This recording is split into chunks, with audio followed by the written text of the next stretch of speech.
여러분 안녕하십니까? 포항 MBC 뉴스데스크입니다. 신라 왕궁터인 경주 월성에서 1800년 전 신라의 모체가 된 사로국 시대 주거지가 처음으로 확인됐습니다. 모래층의 주거지를 만들기 위해 대규모 성토 작업이 이뤄졌고 의뢰를 거행한 다양한 유구도 나왔습니다. 신라가 월성을 쌓기 전 이곳의 사로국식의 주민들이 이미 거주했음을 의미합니다. 임재국 기자가 보도합니다. 신라 궁궐이 있었던 경주 월성입니다. 월성 서남쪽 월정교 부근에서 사로국 시대 주거지 형태가 처음으로 확인됐습니다. 사로국은 초기 국가시대 진안의 12개 국가 중의 하나로 신라의 모태가 된 지역 국가입니다. 사로국 주거지 조성 시기는 월성을 쌓기 100여 년 전인 3세기 전 중엽으로 추정됩니다.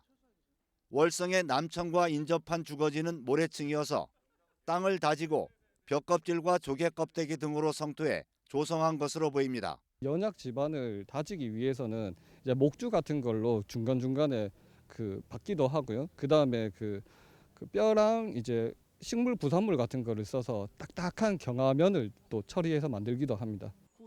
사로국 주거지 입구에선 각종 재물을 배치하고 불태우는 의례를 거행한 흔적도 확인됐습니다.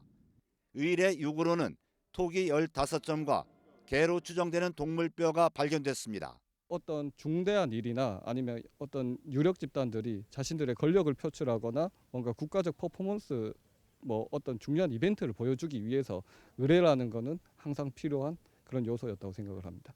연구소는 사로국의 주거지가 신라 월성을 쌓은 시기보다 100년 앞선 일이어서 월성 연구에 중요한 자료가 될 것으로 보고 있습니다. 3세기대의 어떤 성토 대지층이 나오고 거기에 만들어져 있는 어떤 칠학이 나오면으로 해서 이 토성 형태보다 좀 선행하는 어떤 형태의 월성이 어떠했는지를 이제 알 수 있는 단서가 나왔고, 국립경주문화연구소는 발굴 조사에 대한 현장 설명회를 열었고 앞으로 월성 중심 건물지 조사와 함께 월성의 초기 유구까지 발굴할 예정입니다.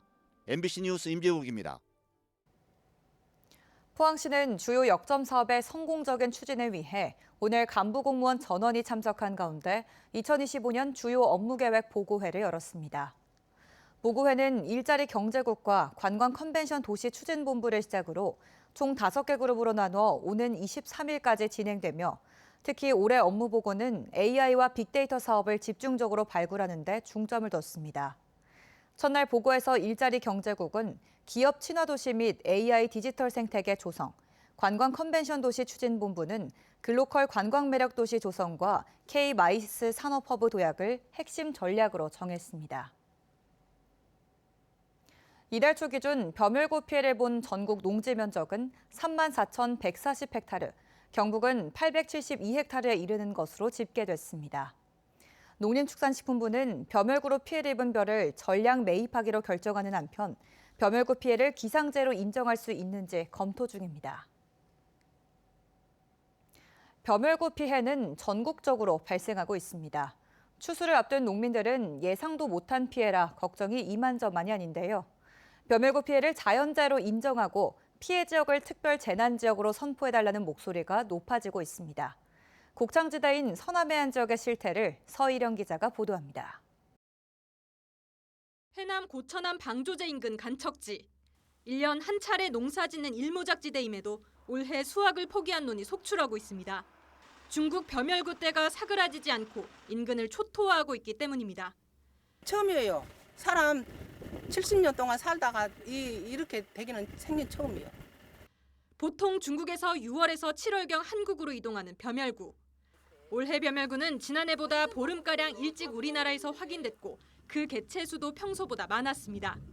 모니터링을 하고 있거든요. 이제 해마다. 그러면 이제 6월, 5월, 6월 이렇게 중국에서 만들어지는 벼멸구 양이 있어요. 조금 많이 생성이 됐고. 여기에 8월 기온이 평년보다 2.7도, 9월 기온이 4.1도가량 높았던 이상고온 현상은 증가세에 기름을 부었습니다. 곤충은 온도에 따라 성장 속도가 달라지는데 올해 벼멸구는 평년보다 여름 기온이 높다 보니 더 빨리 성장해 더 많은 번식을 할 수 있었습니다. 실제로 벼멸구가 알에서 부화하는 일수는 20도 미만일 때보다 5일가량 단축된 것으로 확인됐습니다. 빨리 성충이 된 벼멸구가 한 차례 더 알을 낳으면서 개체 수가 예년에 비해 200배가량 증가한 겁니다. 지난달 말까지 전 남북과 경남 등 서남해 안을 중심으로 확인된 피해는 3만 4천 헥타르. 해당 지역 지자체와 농민단체는 정부의 특별 재난지역 선포와 벼멸구 피해 자연재해 인정 등을 촉구하고 있습니다. 폭염과 고온으로 발생한 벼멸구 피해를 재해로 인정하고 수확기 이전에 조속한 피해 조사와 복구비를 지원해 주십시오. 정부는 이번 벼멸구 피해가 올해 기상 상황과 직접적인 인과관계가 있는지 검토하고 있습니다. MBC 뉴스 서희령입니다. 포항시는 오늘 송도동 주민 등 200여 명이 참석한 가운데 국민체육센터와 행정복지센터 개관식을 열었습니다. 올해 5월 준공돼 그동안 시범 운영된 송도 국민체육센터는 헬스장과 25m 수영장, 바다가 보이는 전망 라운지 등을 갖추고 있습니다. 체육센터 옆에 신축한 송도 행정복지센터에는 민원실과 복지상담실, 다목적 회의실 등의 시설이 들어섰습니다. 경주시는 외동 제2산단에 남경주 국민체육센터를 짓기로 했습니다. 남경주 국민체육센터 건립에는 문체부 공모사업에 확보한 국비 30억 원 등 160억 원이 투입되며 수영장과 헬스장, 소규모 체육관 등이 들어섭니다. 경주시는 내년에 지방재정투자심사와 실시 설계를 거쳐 오는 2027년까지 남경주 국민체육센터를 완공할 예정입니다. 포스코는 응급환자 발생 시 빠른 대응을 위해 조은설린병원과 업무 협약을 체결했습니다. 그동안 포항지철소는 응급환자를 남구에 있는 병원으로 이송해왔지만 환자가 집중될 경우 치료가 지연되거나 북구 거주 환자가 퇴원 후 치료를 위해 남구 소재 병원을 방문해야 하는 불편함이 있었습니다.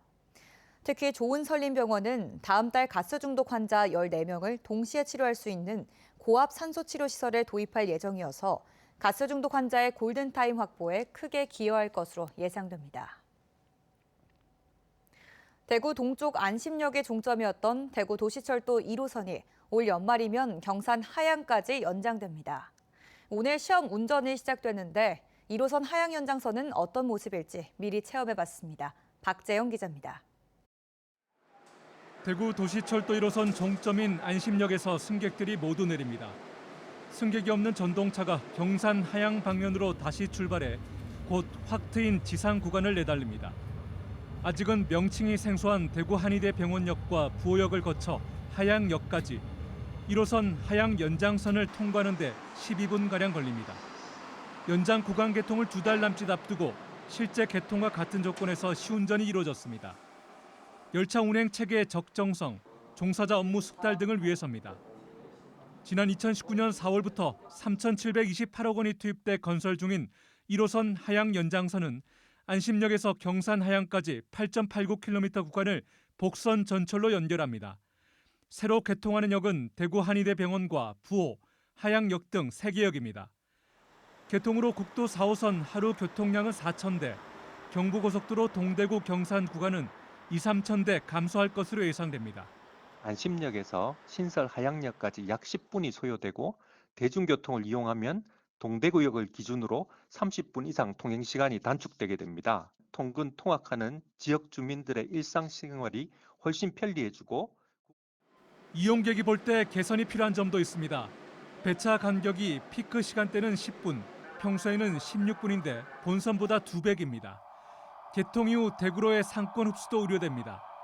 대구교통공사는 다음 달 4일까지 영업 시운전을 마치고 국토부의 결과를 통보한 뒤 12월 말 개통할 예정입니다.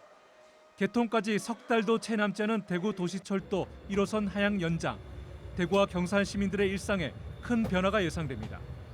MBC 뉴스 박재영입니다. 경주시는 올해 신라문화재 개막식 장소를 월정교에서 대릉원으로 변경하고 개막식 주요 행사로 신라복 판타지 패션쇼를 연다고 밝혔습니다. 봉황대 법장사 뒤편에 친환경 체험과 반려견 동반구역을 새롭게 준비했고 금관총 주변에 푸드트럭 존을 신설하고 스마트 QR 주문과 결제 시스템을 도입합니다. 경주시는 신라문화재를 예술제와 축제로 나눠 개최한 지 3년째를 맞는다며 시민축제 운영단을 대폭 확대하고 안전한 축제로 만들기로 했습니다. 울진군이 산불 전문 예방진화대 55명을 채용합니다. 채용 기간은 오늘부터 18일까지로 산불 관련 기술교육 이수증 등 관련 서류와 함께 울진군청 산림과로 신청하면 됩니다. 산불 전문 예방 진화대는 산불 발생 시 현장에 투입돼 초기 단계 방화선을 구축하고 뒷불 감시 등 지상 진화 활동을 수행합니다. 경북 지역 고령 운전자의 올해 면허 자진 반납률이 약 1%로 집계됐습니다. 경북경찰청은 지난달 기준 경북 지역 65세 이상 운전면허 소지자 32만여 명 가운데 3,300여 명이 운전면허를 스스로 반납했다고 밝혔습니다. 시군별로는 포항 430명, 경산 420여 명, 경주 360여 명 순으로 시 단위 지역의 운전자가 많이 반납한 것으로 나타났습니다. 중대재해처벌법이 시행된 뒤에도 산업재해를 겪은 노동자가 증가한 것으로 나타났습니다. 국회 환경노동위원회 소속 김소희 의원이 고용노동부로부터 받은 자료에 따르면 지난해 대구 경북의 산업재해 재해자는 12,600여 명으로 중대재해처벌법 시행 전인 2021년보다 12.4% 늘었습니다.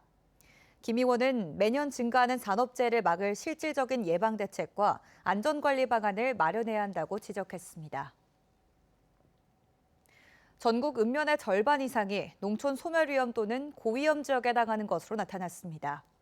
한국농촌경제연구원이 최근 전국 1,404개 읍면을 대상으로 인구 변화율 등을 바탕으로 농촌 소멸 위험 지수를 측정한 결과 51.7%인 7,287곳이 위험 또는 고위험 지역에 포함됐습니다. 지역별 고위험 지역은 경북이 58곳으로 가장 많고 전남 51곳, 경남 50곳 등의 순이고 고위험 지역일수록 의료와 문화 등 생활 서비스 시설에 대한 접근성이 낮았습니다.